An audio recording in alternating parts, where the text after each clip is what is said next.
Videos देखने के लिए सब्सक्राइब करें जनसत्ता.com, बेल आइकन दबाकर पाएं लेटेस्ट नोटिफिकेशंस। पिछले 1 साल से जब से कोरोना शुरू हुआ है, मैं समय समय पे आपके बीच में आके सभी तथ्यों को, परिस्थितियों को ईमानदारी के साथ आपके सामने रखता रहा हूँ, आपसे चर्चा करता रहा हूँ। एक चीज़ हम लोगों ने हमेशा गांठ बांध के रखी, आपको कभी गलत तथ्य नहीं दिए, आपसे कभी झूठ नहीं बोला, जो था आपके सामने रख दिया।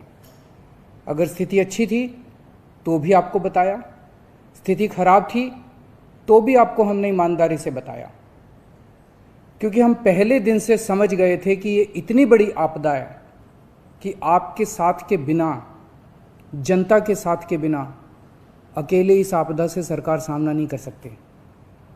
जनता का सहयोग और जनता की सहभागिता इस पूरे संघर्ष में बेहद ज़रूरी है। और जब तक जनता को सच नहीं बताया जाएगा, सारे तथ्य जनता के सामने नहीं रखे जाएंगे, तब तक जनता की भागीदारी सुनिश्चित करना असंभव था। इसीलिए हमने हर चीज़ आपके सामने रखी। हमने टेस्ट नहीं कम होने दिए। आज दिल्ली के अंदर सबसे ज़्यादा टेस्ट हो रहे हैं। मैं तो ये कहूँगा कि अगर प्रति 10 लाख की पॉपुलेशन पे देखा जाए तो शायद पूरी दुनिया में सबसे ज़्यादा टेस्ट दिल्ली में हो रहे हैं। मैंने देखा कि कई जगहों पे उन्होंने टेस्ट कम कर दिए। टेस्ट कम कर दिए तो केस कम आने लग गए। इस तरह से तथ्यों के साथ कई जगह हेरफेर करने की कोशिश की गई। हमने ऐसा नहीं किया। हमने टेस्ट कम नहीं किए, उल्टे कम करने की वजह हमने दिल्ली में टेस्ट कई गुने बढ़ा दिए। आज लगभग 1 लाख टेस्ट दिल्ली में डेली हो रहे हैं। हमने मौत के आंकड़े आपसे नहीं छुपाए। जितनी मौतें होती थी हमने सब आपके सामने रखी, ईमानदारी से रखी।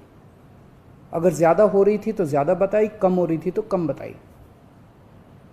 कितने बेड्स हैं, कितने आईसीयू बेड्स हैं, क्या परिस्थितियां हैं, हर चीज़ आपके सामने ईमानदारी के साथ रखी। और इसी वजह से जब भी हमने कड़े निर्णय लिए, हमें आपका पूरा सहयोग मिला, दिल्ली की जनता का पूरा सहयोग मिला। मैं हमेशा कहता हूं कि हमारी दिल्ली एक परिवार है। दिल्ली के 2 करोड़ लोग एक परिवार हैं। और जब परिवार में कोई आपदा आती है तो सारे परिवार के लोग मिलकर उसका सामना करते हैं। अब भी हम सभी मिलकर इसका सामना करेंगे। पहले भी जीत हुई थी, अब भी जीत होगी।